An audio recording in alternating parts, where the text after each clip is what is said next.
Salvation of Bhaumasur. Shukdev said, Parikshit, Prajyotishpur was the capital of the demon Bhaumasur. He was very strong and powerful. He had snatched the canopy of Varuna, earrings of Aditi the mother of the gods, and Manipavat of the gods on Meru. Apart from these, he had also captured 16,100 princesses as well. Devraj Indra himself visited Dwarka and prayed Lord to get them rid of Bhaumasur's atrocities. With the dear wife Satyabhama and riding his vehicle Garuda, Lord Krishna arrived in the capital of Bhaumasur. But to enter Prajyotishpur was an impossible task. But with the blows of his make and arrows, Lord easily broke the hills, destroyed strategic positions and cut the snares with sword. By his wheel he destroyed the walls of fire, water and air. With the loud sound of conch, Lord rendered the machines, installed there, useless. Ultimately, God destroyed the rampart of the citadel. Disturbed by the noise, the five-headed demon Mur ran with a trident to kill God. But with a single shot of his arrow, Lord broke his trident and cut his head with his wheel. Soldiers and commanders of Bhaumasur were also killed. Bhaumasur then came himself to fight. He had donned a shining crown and was wearing big earrings. With his wheel, Lord cut the demon's head. As soon as he beheaded the demon, the gods showered flowers on the Lord and worshipped him. Even the Mother Earth came and put a garland of 5 colors around Lord's neck. She also presented to him the earrings of Aditi, canopy of Varuna, and a great gem. At the request of Earth, Lord assured Bhaumasur's son Bhagdat freedom from his fears. After slaying Bhaumasur, Lord entered his palace. There he released the 16,100 captive princesses. The princesses were very much impressed by the Lord. They had all accepted in their mind Lord Krishna as their husband. Lord too bowed before their love and accepted them as his wives and arranged to send them to Dwarka. Shukdev says, Parikshit, Rukwati was the daughter of Rukmai, the brother of Rukmani. When a Swayamvar was organized for her, she saw Pradyumna. She was so impressed by him that she chose him as her husband. But it was not acceptable to other princes. They tried to stop their marriage. But defeating them all, Pradyumna abducted Rukwati and married her formally. Then to please his sister Rukmani, Rukmai got his granddaughter Rochna married to Rukmani's grandsons Anirudh. Marriage of Usha. Anirudh, the son of the demon king Bali, Banasur was a great devotee of Lord Shiva. Banasur ruled over the kingdom Shonitpur. By the grace of Lord Shiva, he had received 1,000 arms. Even all the gods including Indra used to serve him. Thus blinded by his physical strength, Banasur sought a boon from Lord to meet a match for his strength. Lord Shiva said, O fool, your thirst for war shall be quenched when your flag is broken. Banasur had a daughter named Usha. Once she had a dream in which Anirudh was making love with her. She was very much perplexed by the dream. After a few days, with the help of her friend Chitralekha, Anirudh sneaked into her palace. He stayed there and enjoyed the company of Usha for long. But Anirudh's clandestine stay could not remain hidden from the eyes of Banasura. So he put Anirudh in prison. There in Dwarka, everyone was worried by Anirudh's long absence. It was Narada who ultimately revealed the fact that Anirudh was in the prison of Banasur. Hearing the news, Lord Krishna launched an attack on Banasur. His armies surrounded Shonitpur. During Gurbandi, the flag of Banasur's palace fell. Lord Shankar arrived to assist Banasur. Lord Krishna cut all the arms of Banasur. At the request of Lord Shiva, he left only 4 of his arms intact. Banasur bowed his head before Lord Krishna and brought Anirudh and Usha respectfully before him. With them Lord Krishna returned to Dwarka, where formal marriage of Usha and Anirudh took place. Tale of the King Nrig. Once, Lord Krishna's sons visited the forests. There they saw a huge chameleon fallen in a large, deep well. They tried to pull it out, but in vain. The princes, therefore, returned to the palace and related this strange episode to Lord Krishna. Lord too came to the well and with his left hand, easily pulled the chameleon out. As soon as the chameleon came out, it turned into a divine god and began to worship God. He said, "O Lord, I am Nrig. The king Ikshvaku was my father. In my life, I had donated uncountable numbers of cows to the Brahmins. But once a cow, donated by me, returned to my cowshed. By mistake I made a resolution to donate it to another Brahman. My action led to a dispute between the 2 Brahmins, and my wisdom failed to settle their dispute. Both the Brahmins went away unsatisfied, but I met this fate after death. Since then, I had been in this well in the form of a chameleon. Now, by the graceful touch of your hands, O Lord, I have received salvation." King Nrig then went around the Lord and returned to his heavenly abode. Salvation of Poundrak. Once Balram and Krishna had gone to Braj to see Nand Baba there. Meanwhile the king Poundrak of Karush sent an envoy to Lord Krishna with a message that said, "I am Lord Vasudev."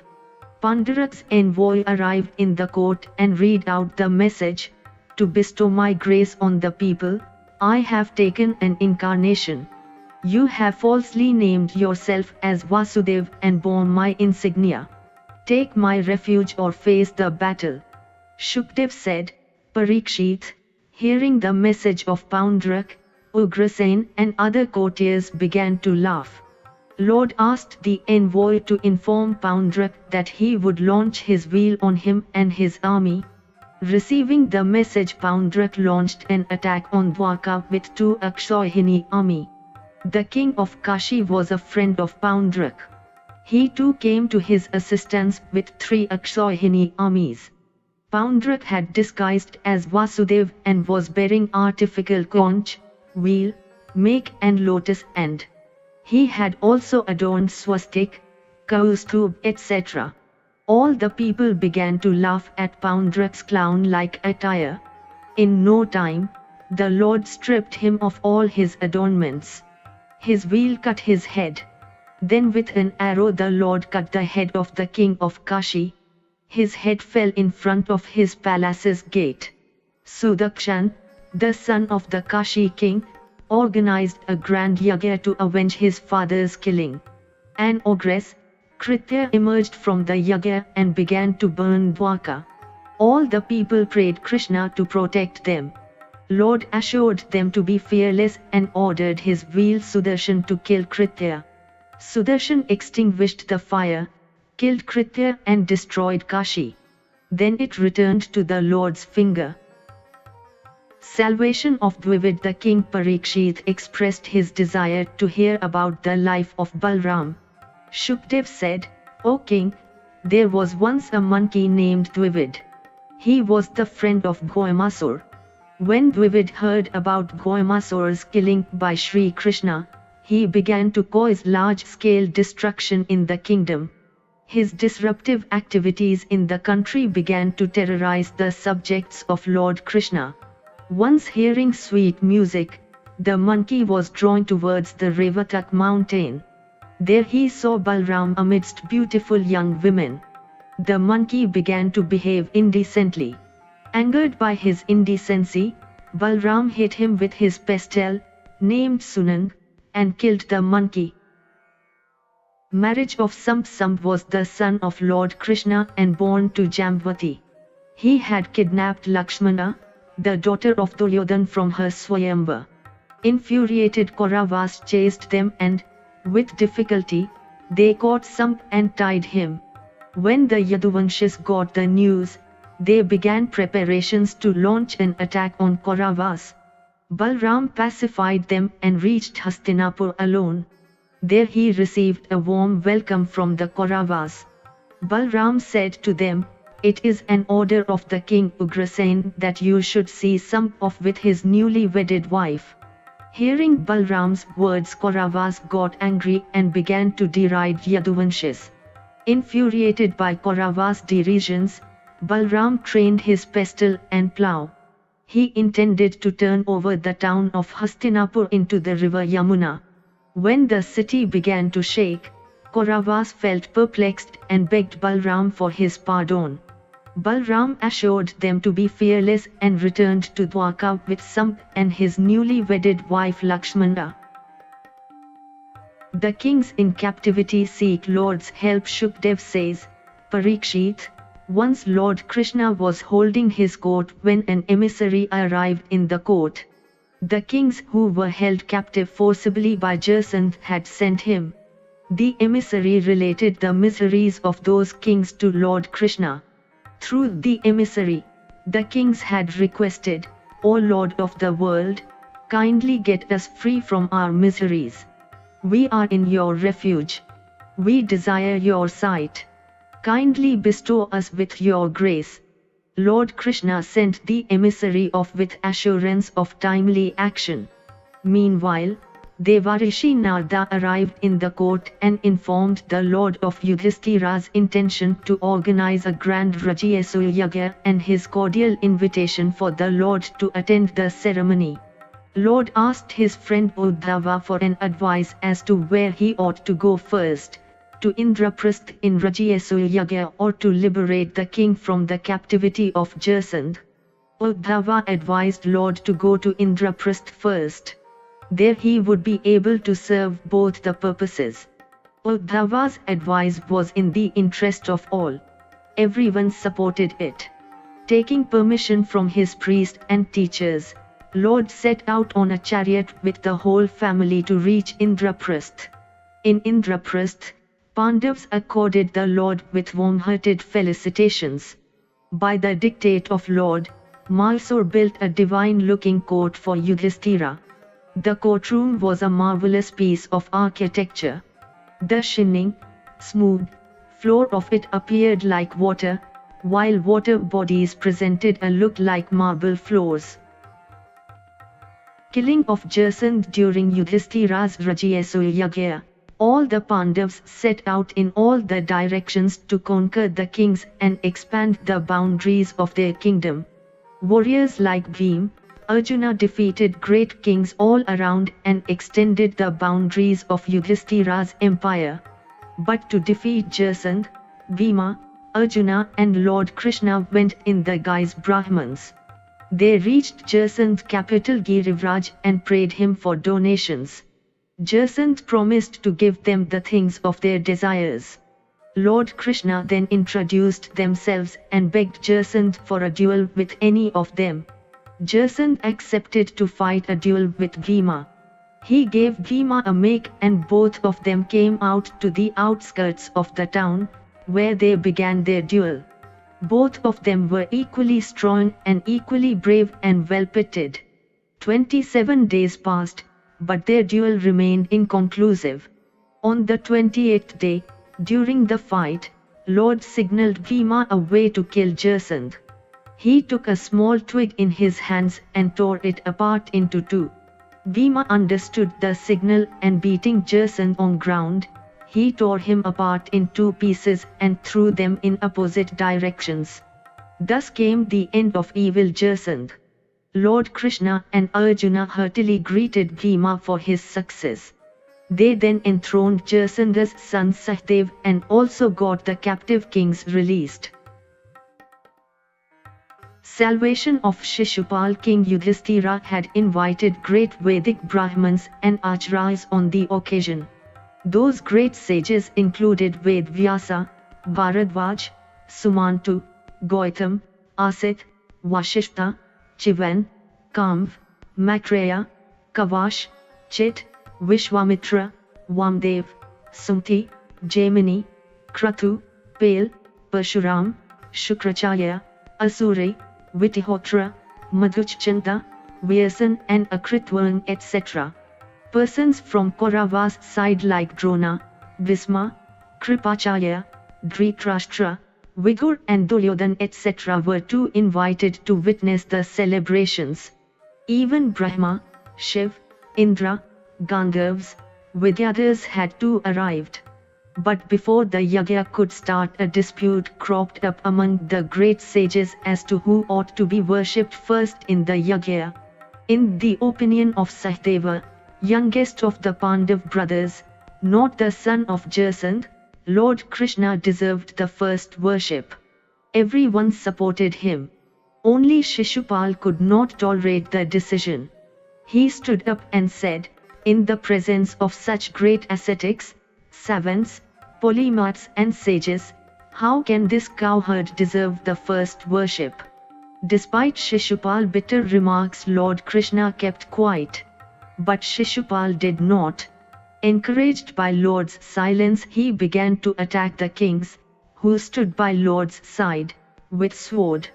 He was simultaneously abusing Lord Krishna also. Lord had assured Shishupal of this forgiveness for up to 100 sins. But now Shishupal's sins have crossed that permitted number. So, quieting all, Lord cut his head with his wheel. As soon as the dead body of Shishupal fell on the ground, a flame emerged from it and merged with Lord Krishna. Shukdev says, O Parikshit, feelings of hostility had been accumulating in the heart of Shishupal for his past 3 births against Lord Krishna. It was because of these intense hostile feelings that Shishupal met salvation eventually. After the salvation of Shishupal, ceremonies and rituals of yajna proceeded unabated. At the end, King Yudhishthira presented all those present there with fitting gifts and took ceremonial bath. At the request of Pandavas, Lord Krishna stayed in Indraprastha for many months. Salvation of Shalv. Shukdev says, Parikshit, now listen to the tale of how Lord caused salvation for Shalv. Shalv was the childhood friend of Shishupal and had attended the marriage of Rukmani as a member of Shishupal's wedding party.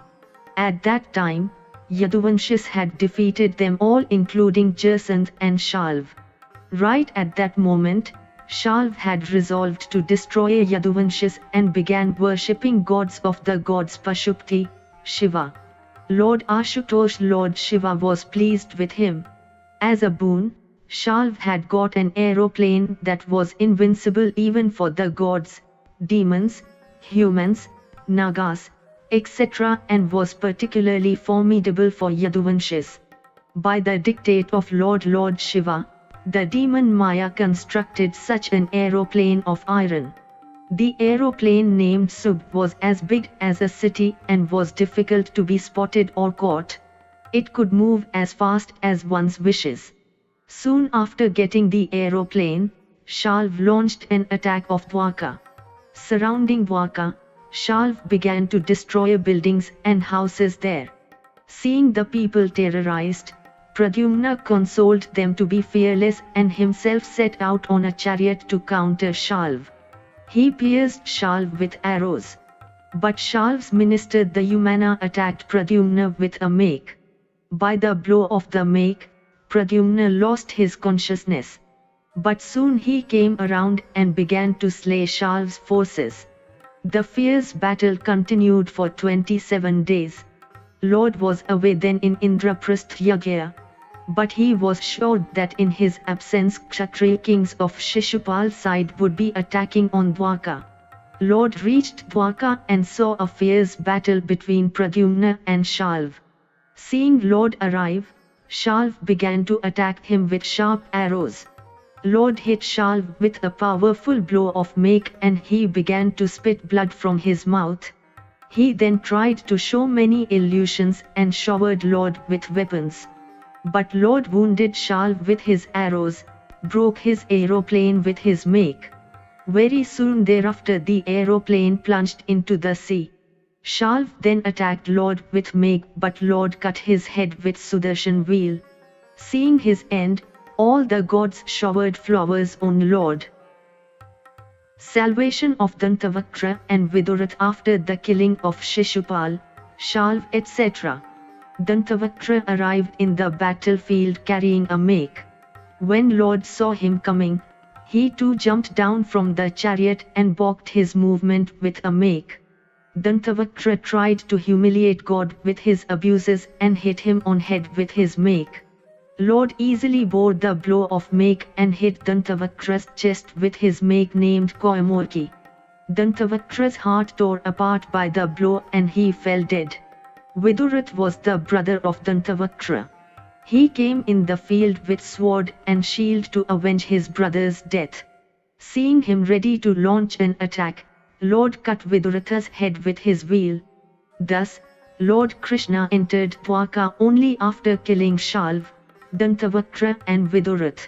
All the gods and other inhabitants of heaven showered flowers on him. Sudama, the Lord's friend during his stay as a disciple at the hermitage of sage Sandipani, Lord Krishna had a Brahman friend named Sudama. He was very indifferent in nature with no desires for the material things. After their education, Lord Krishna came to Dwarka while Sudama, who had no any inclination for accumulating material wealth, got married and began to pass his life with his wife Sushila abject poverty. One day his wife Sushila said, "O Lord, your friend Krishna is the king of Dwarka. He is very benevolent to Brahmins and his devotees. If you go to see him, he will understand your miseries and grant you a lot of wealth." But Sudama plainly refused, saying, "Devi, I have chosen the path of devotion for self-upliftment and not for the wealth." Sushila, however, kept off insisting, "All right, don't go for the wealth. But at least you can go to see your old friend."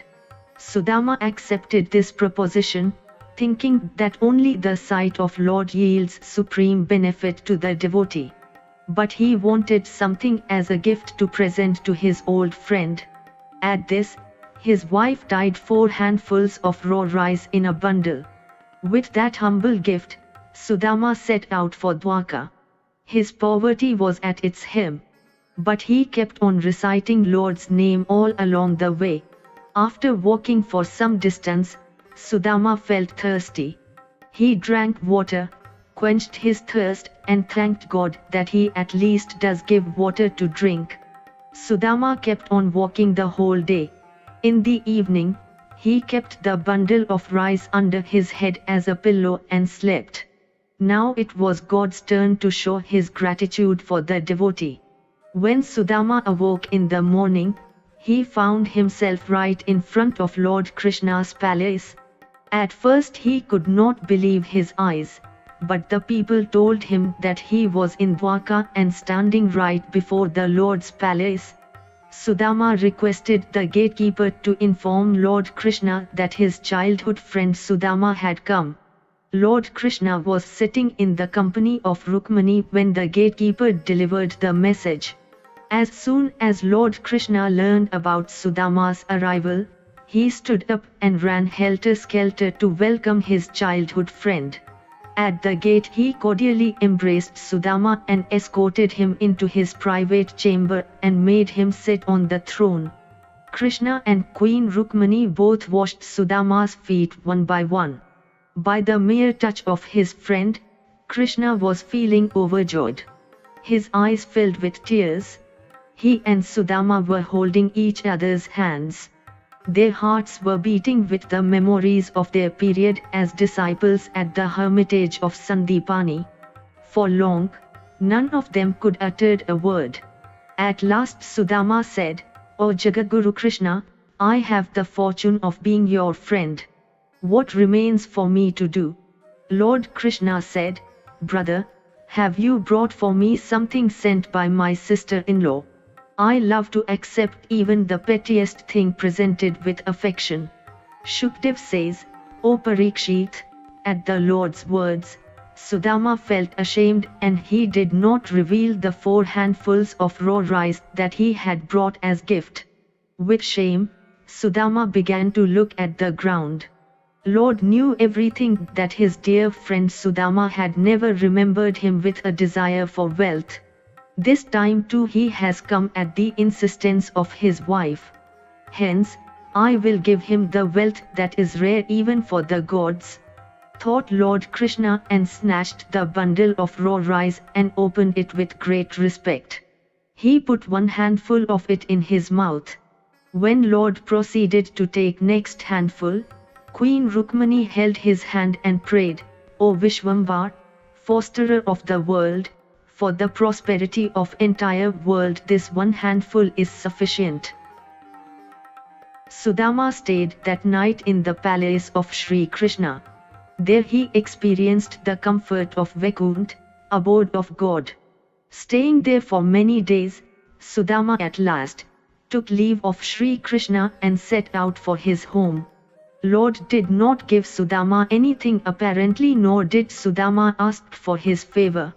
He was traveling overwhelmed by a divine sense of devotion and felt that Krishna might have not given him wealth lest he should forget him. Thus, sunk in myriad kinds of thoughts, Sudama reached his home. But at the place where his dilapidated hut stood once there was now a divine palace surrounded by verdant gardens. The floors of the palace were embedded with precious gems and stones.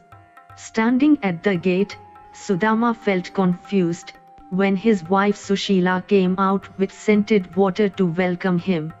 Tears were rolling on her cheeks. With love she greeted Sudama and escorted him inside the palace. Sudama was still reflecting over the God's grace and praying, May I have the friendship of Lord in every birth, may my affection increase for Lord's feet. I don't want wealth. Since then, Sudama enjoyed the comforts of the palace as the bounty of Lord bestowed upon him by none other than the Lord Krishna himself.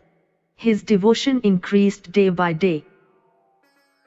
Meeting of Lord with Gopis Shukdev says, O Parikshit, Lord Krishna was passing his time with pleasure in Dwarka. A total solar eclipse happened to fall during that period. People from all over India thronged in Kurukshetra to take a dip in sacred Ganges on that great occasion. All the Yaduvanshis too arrived there. When Vrajvasis, inhabitants of Vraj, learned about Krishna and Balram's arrival in Kurukshetra, they too assembled there. During the festival, Lord Krishna met his foster father Nand and other cowherds who were his childhood friends. Lord Krishna met the gopis also, who had been pining for his sight since long. They enjoyed the meeting and kept on chatting for long. Overwhelmed by love and joy, Vasudev embraced Nand. Lord Krishna and Balram respectfully greeted Mother Yashoda and Father Nand. They too embraced Krishna and Balram cordially. Gopis were specially overwhelmed by Lord's sight. They had no other desire but to have a sight of Lord. That day their long-cherished dream had come true. Gopis imbued the captivating appearance of Lord and experienced the joy of embracing him. Lord met all the gopis and embraced them, inquired about their well-being and preached them with spiritual knowledge. By the virtue of that knowledge, feeling of living disappeared among the gopis and they merged with God forever.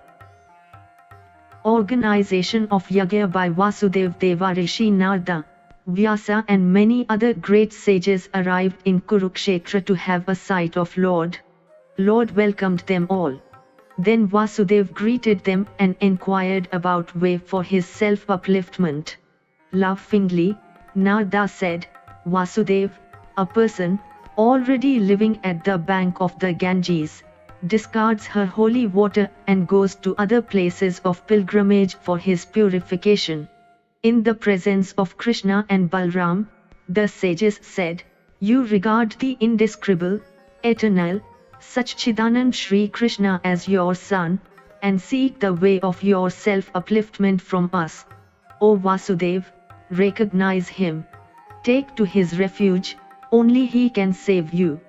Vasudev got the meaning of sage's words and began to develop feelings of devotion for his son. Every human being has obligation for the gods, sages and his ancestors. The sages got a yajna performed in Kurukshetra by Vasudev to free him from the obligation for gods.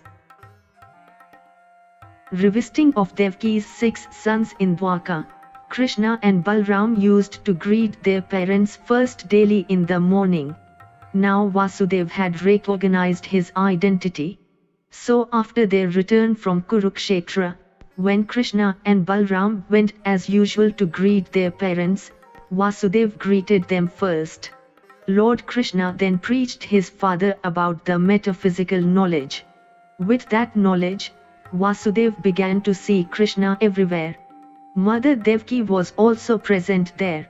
Memory of her 6 children, who were killed by Kansa, was still afresh in her mind. She had heard that Krishna had fetched the dead son of Sandipani from Yamloka.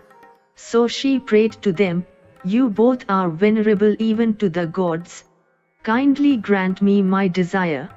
Show me my 6 sons who were killed by Kansa." By their mother's dictate and helped by Yogmaya, both the brothers reached Sutaloka. The demon king Bali welcomed them there and offered them a seat, and washed their feet. King Bali then asked God what could he do for him. Lord said, "O demon king, in Swayambhuv Manvantara, 6 sons were born to another wife of Prajapati Marichi. They were all gods. They had once seen Brahma trying to copulate with his own daughter and hence derided at him. Indignant Brahma had then cursed them to take birth in demon incarnation. They therefore were born as the sons of Hiranyakashipu. In the present era, Yogmaya had made them born as Devaki's sons who were killed by Kansa.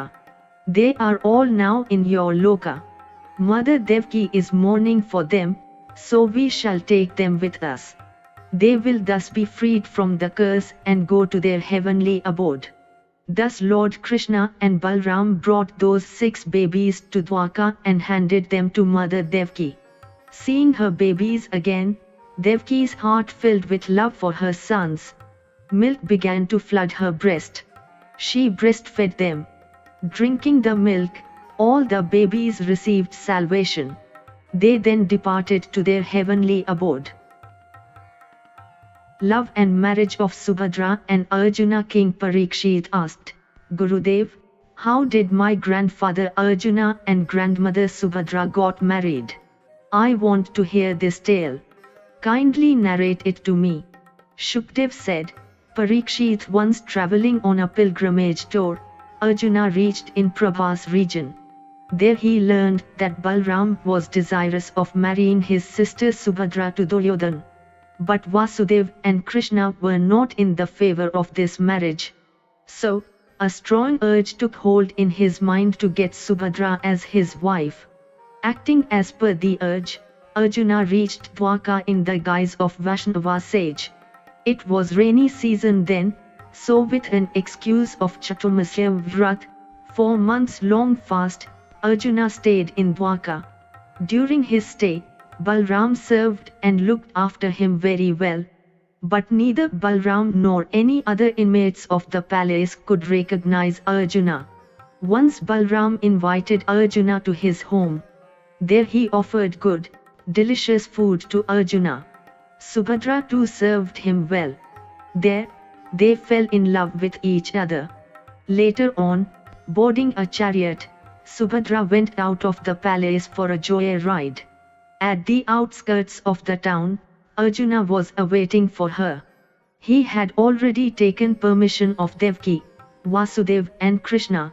Subhadra too had silently nodded her acceptance. So that evening Arjuna and Subhadra eloped from Dwarka. The news of Subhadra eloping with Arjuna first outraged Balram. but Lord Krishna and other near and dear ones convinced and pacified him. Prayers of Vedas. King Parikshit asked, Brahman, Brahma is beyond the limit of do's and whys. He is free from the virtues like Sat, Raja and Tama. He cannot be seen by mind. On the other hand, Guna, virtues, is the subject of all the Shrutis, Vedas. How do Vedas then depict Brahma? Shukdev says, Parikshit, Lord is omnipotent and a treasure of all the virtues. Shrutis, Vedas, do depict Saguna, with virtues, clearly. But reflect on them deeply and you get virtueless meaning from them. Once, Lord Badrinarayana had arrived among the inhabitant sages of Kalagram. Devarishi Narada had asked him the same question. In the assembly of the great sages, Lord then narrated the same tale, which the inhabitants of Janloka had asked. The supreme sages like Sankadi and his brothers were equal in knowledge, penance etc. Yet they chose Sanandan as the narrator, and rest three became the audience. Sanandan had said, such as the savants and balladeers sing in praise their king to wake him up in the morning, similarly annihilating the entire universe in him, Paramatma, Supreme Soul, lies asleep with all his powers. At the end of Pralaya, Vedas, Shrutis, wake him up through the words that demonstrate him. Shrutis, Vedas, says, O Ajit, invincible one, you are supreme, no one can conquer you, may you win everywhere. O Lord, you are complete with all the luxuries, hence destroy the illusion that allures all the living beings. We are unable to describe your appearance. But when your powers manifest in creation, we get some ability to describe you. Description of Brahma, Indra, Agni, Surya and other gods, by us, Vedas, appears as separate. The complete universe is not different from you. It is a description of your various forms. You are unborn, even in those idols. You do not take birth. All the Vedas describe your merits.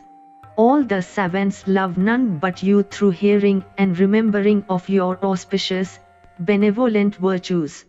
O endless, if anybody in human incarnations does not recite or remember your name, he is breathing in vain. Dharma, duty, artha, wealth, kama, sensual pleasure, and moksha, salvation, have no meaning for those who remember you with pure heart. O endless, glorious Lord, common people are wandering in abject darkness of unnecessary disputes. Your realization is impossible. When will that moment arrive in my life? When I shall recite your names like Madhav, Vaman, Trilochan, Govind etc. with joy and get free from all the miseries. O Lord, this entire universe is false, but still appears as real. We pray to that God who is present as an illuminating truth in this false creation. O Lord of all, people cannot sail across this ocean of death without you, no matter what they do to achieve salvation. Their all efforts are futile. O Lord, all the living beings are wandering in your illusion. But the learned ones don't regard themselves separate from the cycle of life and death. In your shelter, they have nothing to fear. Shukdev says, Parikshit, as per your query, I told you how Vedas describe Parabrahma Paramatma who is free from natural virtues and invisible. O King, it is the Lord who conceptualized the universe and is present in the beginning, mid and the end of it. He is the Lord of nature and creatures. It is He who created the universe and entered it with the creatures. He created the bodies and controls them. Such as a human being, who is immersed in deep sleep, is not aware of his body. Similarly, on receiving God, the creature is freed from illusion. So one must continuously reflect on the virtues of Lord Shri Krishna. Release of Lord Shiva from crisis. Parikshit asked, Gurudev, those among the gods, human beings and the demons, who worship Lord Shiva, get wealth very soon. But those, who worship Lord Narayana, remain afflicted with scarcity. What is the reason for that? Shukdev said, Parikshit, your grandfather Yudhishthira had put the same question before Lord Krishna. In reply, Lord Krishna had said, O Yudhishthira, I take away all the wealth from those whom I bestow my grace. When they are poor, their relatives desert them. I even render their efforts useless when they try to earn money.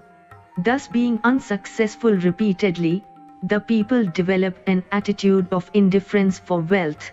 Then they begin to take shelter as my devotee and mingle with me. Only then, I bestow my full grace on them and they receive me as such Chidanand Parbrahma. Thus, pleasing me through my worship is extremely difficult.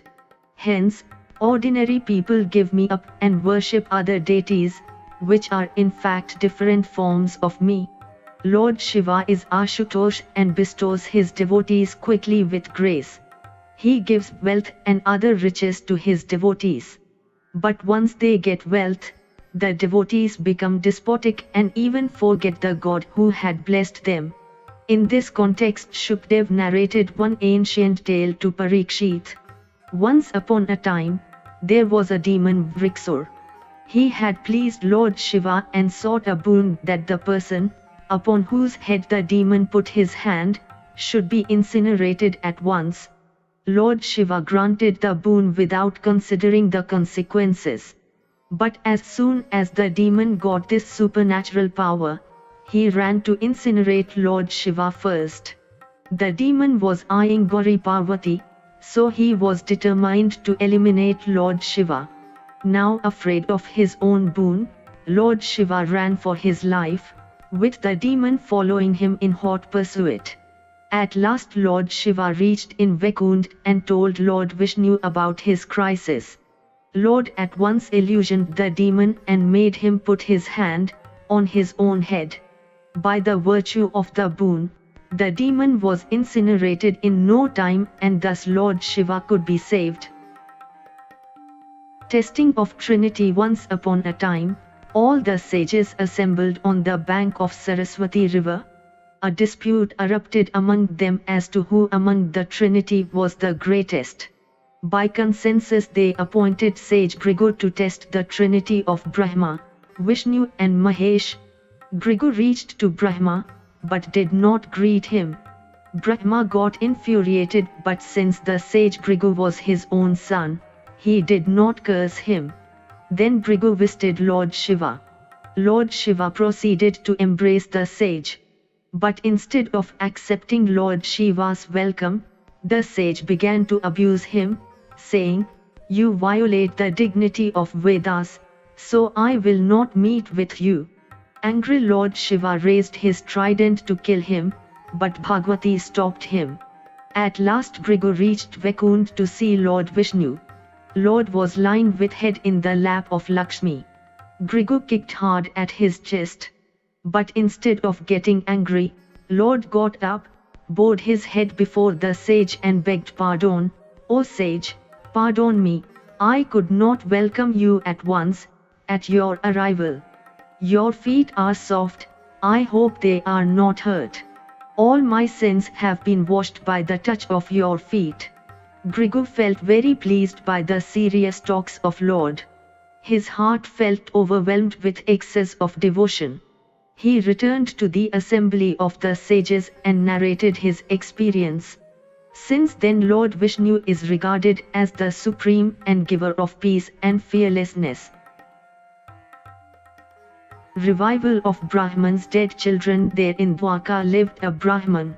When the first son was born to his wife, it died immediately after birth. The Brahman took his dead son to the royal court and complained, My son has died because of anti-Brahman and licentious actions of the king. One by one, thus, 8 sons were born to the Brahman couple, but they all died immediately after birth. And the Brahman kept on dumping his dead sons at the gate of the royal palace. When his 9th son was born, and died, Arjuna was also there in Dwarka. He made a promise to the Brahmans, I shall guard your son or commit self-immolation.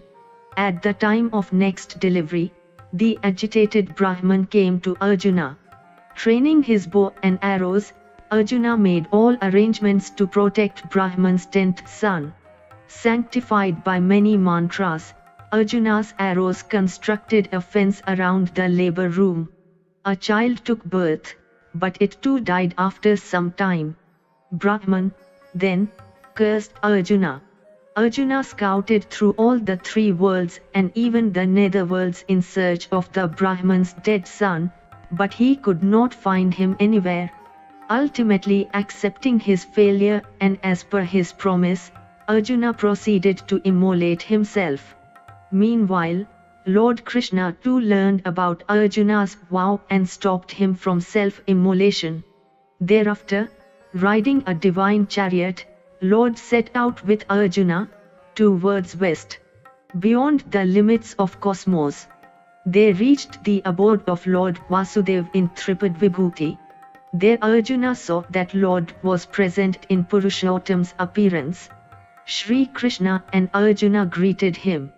Lord Purushottam said in a serious voice, O Krishna and Arjuna, only to have a sight of both of you, I brought the Brahman's sons to me. Both of you had taken incarnation on earth from my part to protect the religion. All the demons have been slain by now. Now you too return to me. Shri Krishna and Arjuna again greeted Lord and returned on earth with all the sons of the Brahman. Arjuna was greatly surprised to see the supreme abode of Lord. He felt that whatever strength a living being had, it was all by Shri Krishna's grace. Like common, ordinary people, the Lord stayed on earth enjoying mundane comforts, performed yagas like kings, behaved like idealistic people, deterred his subjects and slayed evil kings to re-establish religion on earth. Chapter 11 The sages cursed Yaduvanshis. Shukdev said, O Parikshit, as the time passed, Yaduvanshis grew stronger and more influential. Now no longer did they like the welcoming and treating of the great sages like Kanu, Dvasa, Maitreya, Ganmi etc. by the Lord.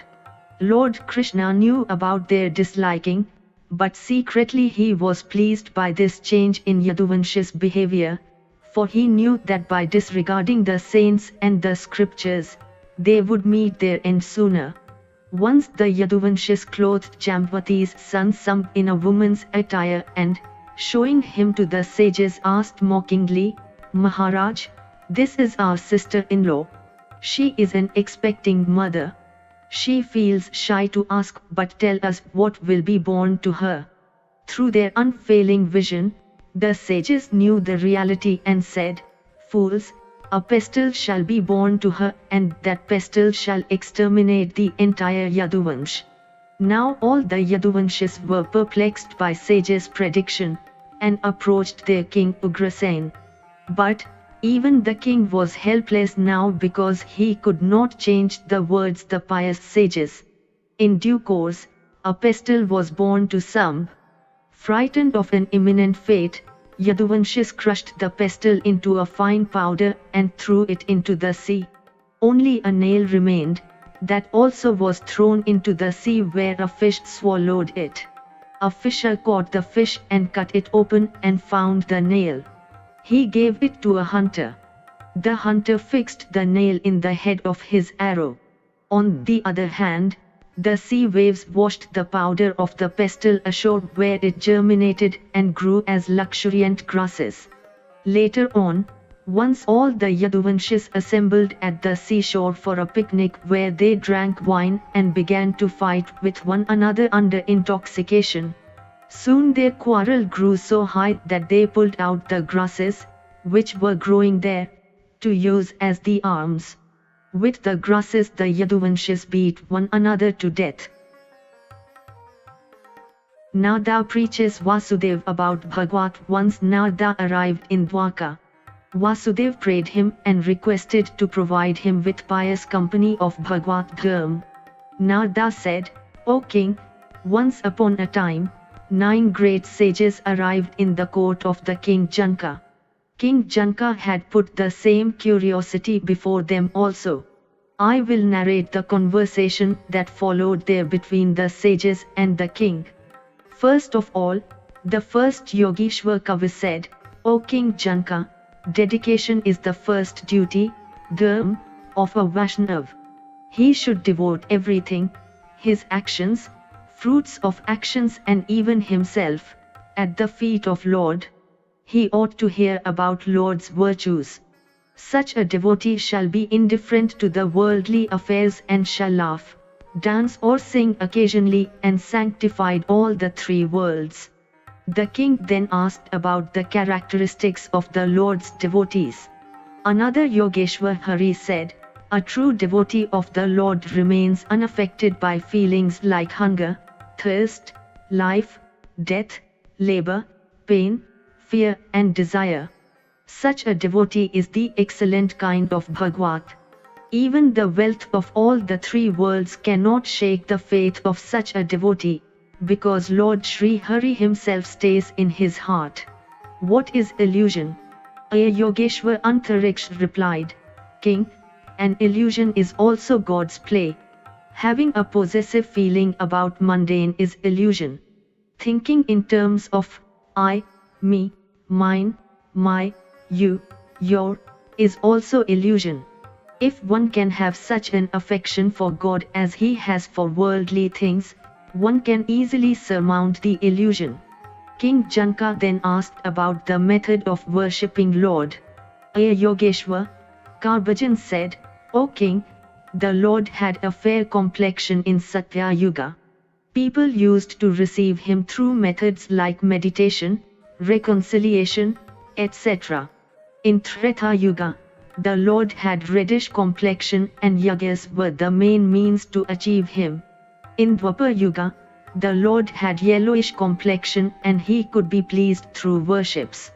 In the present Kali Yuga, Lord has dark complexion and one can receive him through means like recitation, narration and hearing of his name and place.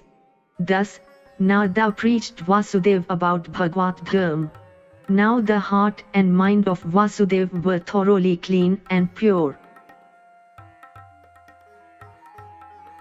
Lord departs to his abode and destruction of Yaduvanshis. To remind the Lord about the moment of his departure, Brahma arrived in Dwarka accompanied by all the gods. He prayed to him, O Lord, you have completed your duty of what we had once requested you. Now, you please return to your abode. Lord said, on the 7th day from now, Dwarka shall submerge in the sea and Yadvas shall fight among themselves to death. I too shall depart then. The arrow of a hunter shall be the cause of my departure. When Uddhava learned that Lord was about to wind up his place, he approached him and said, I understand, O Lord, that this all is happening by your wish. But I cannot part for a moment from your feet. Hence, take me also with you to your abode. Lord said, Uddhava, I will not go anywhere. My entire brilliance will be present in Srimad Bhagwat. You stay here preaching Bhagwat Dharma. Saying thus, Lord preached Uddhava about the Gita Jnana through the tale of Avadhut. Lord narrated thus, Uddhava, once, our ancestor Yadu happened to see Lord Dattatreya in a forest. Lord was indulged in the supreme joy in the guise of Avadhut. Yadu asked him about the reasons for his whimsical state. Avadhut had said, O king, making the various animals, birds, insects etc. as my teacher, I have learned about spirituality from them. That is why I am free from mourning and attachment. Earth, air, sky, water, fire, the moon, the sun, pigeon, python, sea, grasshopper, bumblebee, honeybee, elephant, extractor of honey, deer, fish, prostitute, osprey, boy, girls, arrow maker, snake, spider and wasp are all my teachers. I took refuge at these 24 teachers and learned from their behavior.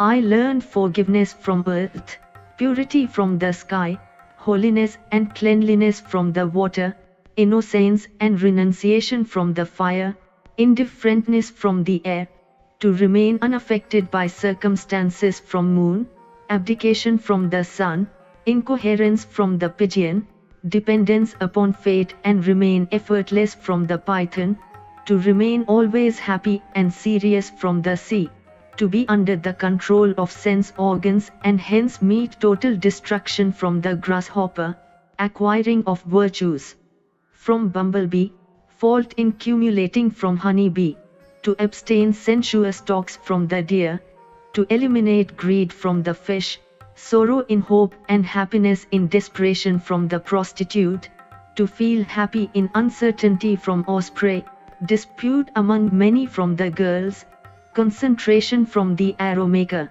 to roam alone and detachment from a particular place from the snake, virtues of the Creator Lord from the spider, and I learned similarity from the wasp. In the guise of Avadut, Lord Dattatreya says, O King, I learned wisdom and apathy from my body also, because life and death again are inseparably intertwined with it. Hence the net result of loving this body is nothing but sorrow. Thus our own body also helps us to learn about metaphysical knowledge. Lord Krishna also explained Uddhava regarding futility of physical and heavenly luxuries. This human body is like a tree, on which two birds, Jivatma and Paramatma, microcosm and supreme soul, have taken shelter. Two fruits, happiness and sorrow, appear on it. These fruits are eaten by Jivatma, microcosm, while Paramatma, supreme soul, stays as an indifferent onlooker. There are three kinds of Jiva, Badh, bound, Bhakta, devotee, and Mukta, liberated. Badh Jivas, bound souls, are those who indulge in sensual pleasures and those who dislike pious company. Mukta Jiva, liberated souls, are those who are free from attachment and bindings. Bhaktas, devotees, are those who meditate on me and dedicate their everything in my feet and have love for my virtues. My devotee is kind, free from flaws, tolerant, has feeling of fraternity for all and controls his desires. Bhikshugit Lord said, Uddhava, in the world, there is indeed a dearth of such tolerant people who can tolerate bitter remarks of evil ones. In this context there is a tale of a greedy Brahman who lived in Ujjain. That Brahman had been badly tormented by the evil people after he had lost his wealth. But still the Brahman did not lose his patience, and regarding his present state as a result of his previous birth's deeds, he expressed his feelings thus: these people are not the cause of my miseries, neither the gods, nor body, not even planets and time, can be blamed for my miseries. Scriptures and learned ones held the mind itself guilty of one's miseries. It is the mind that runs the cycle of the world and makes every kind of efforts. In the absence of mind, even the soul is rendered motionless. When one accepts the dictates of the mind and indulges in sensual pleasures, soul too comes to be bound with them. The ultimate outcome of all the spiritual efforts like celibacy, study of Vedas etc. and abidance to pious actions is the concentration of mind. Concentration of mind and is abstention from sensual pleasures are the primary conditions for attainment of Param Yoga, supreme meditation. Thus Lord preached Uddhava about Jnana Gita. Uddhava too took Bhagwat, which is a form of the Lord, with honor and departed for Badrikasrama. Chapter 12 Description of Dynasties in Kali Yuga. Shukdev describes about the dynasties that would occur in Kali Yuga. Ripunja or Purnaja would be the last king of Brihadrat dynasty. This dynasty would be succeeded by the kings of Nand dynasty. Then a diplomatic Brahman, named Chanakya, would exterminate this dynasty and enthrone Chandragupta Maurya. In Maurya dynasty, a great king would occur by the name of Ashokvardhan. After him, Yavans would rule then for 640 years.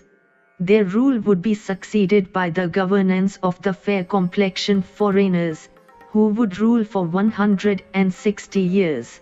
Thereafter, there would be no king and no subjects because people from all the classes would come forward to rule. The ruler would be selected by the majority votes. There would be no anything like holiness. Cows would grow thin like nannies. People would not marry, as per their castes. Greed, selfishness and sex would be the base of marriage life. In adverse conditions, spouses would desert each other. There would be nothing like duty, responsibility and conduct. Hair would be the main item of adornment for the women. People would not have the knowledge of religious scriptures in Kali Yuga. Talkativeness would be identified with knowledge. Only those would be regarded as clever, who could pick others' pockets. Children would not regard or pay due respect to their parents. Children would maintain relations with parents till their marriage only, not after that. Boys would not touch the feet of their own parents, but would pay full respect to their father and mother-in-law. Brother-in-law would be dearer to them than their own brother. Shukdev says, Parikshit, Kali Yuga is the mine of faults, but it has only one great virtue, that the people will acquire divine position only by reciting Lord's name. Recitation of Lord's name, regardless of intention and motivation, whether it is love, derision, laziness or maliceness, would destroy one's sins. But O Parikshit, the sinister people would do even the most difficult tasks in Kali Yuga, but they would not recite Lord's name. They would not have an interest in the Lord. Their interests would be more in sensuous things like sound, touch, beauty, scent, etc. O Parikshit, the Parangati, supreme salvation, that people could receive by 10,000 years of meditation in Satya Yuga, by performing yagya for 100 years in Treta Yuga and by worshipping Lord's idol for 10 years in Dwapar Yuga. That supreme salvation is easily available for people in Kali Yuga simply by reciting Lord's name for 1 day and 1 night continuously. But still, in Kali Yuga people would not have faith in Lord's name. It is their misfortune. Shukdev says, O Parikshit, recitation of Sri Hari has occurred in Srimad Bhagawat Mahapurana. O King, this soul is eternal, so you abandon this animal-like feeling that you would die. You are not the body. You are the eternal form of joy. Imbibe your mind with the reflections of Paramatma, Supreme Spirit, and have a sight of Him in the end. You are God yourself. Then neither Takshak nor death would do any harm to you. Unify yourself in the Supreme Being by thoughts like, I am Parabrahma. Thus Shukdev assured Parikshit to be fearless. Final beatitude of Parikshit and Najyagya of Janmejay. Thus graced by Shukdev, King Parikshit faithfully worshipped Brahmrishi and prayed to him with folded hands, Lord, you are an idol of kindness. You have bestowed your grace on me, narrating the place of Lord Sri Hari. Now I am saved and have achieved my natural state. You helped me receive the supreme position in my life alone. Now I can experience the soul as separate from my body. Accepting Parikshit's worships, Shukdev made his departure. Parikshit himself achieved the status of the sage and concentrated his soul in supreme spirit. Thus, before Takshak could bite him, he was merged in Brahma. Takshak stung his physical body only, which was burned by the effect of the sting. When Janmejaya, the son of Parikshit, learned that a snake had stung his father, he organized Satsatra. During the Satra, and invoked by the hymns of Brahmins, snakes drew from far and near and got burnt in the fire. Frightened Takshak approached Indra for refuge. Indra promised to help him. There, on earth, Janmejaya asked the Brahmins, "Why has Takshak, the killer of my father, not arrived yet?" Through reconciliation, Brahmins saw that Takshak was clinging to Indra's throne. The Brahman invoked Takshak along with Indra. Indra's throne began to move earthward. But then Brahaspati, the teacher of the gods, intervened and stopped the yajna. Branches of Vedas and divisions Sutta described about the Sanhitas and divisions of Vedas to the sages like Shaunak etc. Veda Vyasa divided Vedas into 4 parts and created 4 Sanhitas viz. Rig, Yajur, Sama and Athava, and taught Rig Sanhita to Pale, Nigar Sanhita to Vashampayan, Chandog Sanhita to Jaimini, and Toita Athavanjiras Sanhita to Sumantu. All these 4 sages are the disciples of Veda Vyasa. Penance of Markandeya and sighting of Maya Sutta narrated the tale of Mrikandu's son Markandeya. Taking shelter at Mahakal, Lord Shiva, Markandeya had turned away even Kal, death, and by penance had a sight of Lord Sri Narayana. He prayed God to show his Maya, illusion. Thus Markandeya saw the scene of Pralaya. All the creatures were drowning in the deluge. On a leaf of banyan, then he saw Bal Mukung. Markandeya entered Lord's heart and saw endless cosmos there. Then, by God's instinct, Markandeya returned to his hermitage. Thus Markandeya had the knowledge of Lord's metaphysical state. In the last chapters, a brief content of Bhagavad and glory of Lord's devotion have been discussed.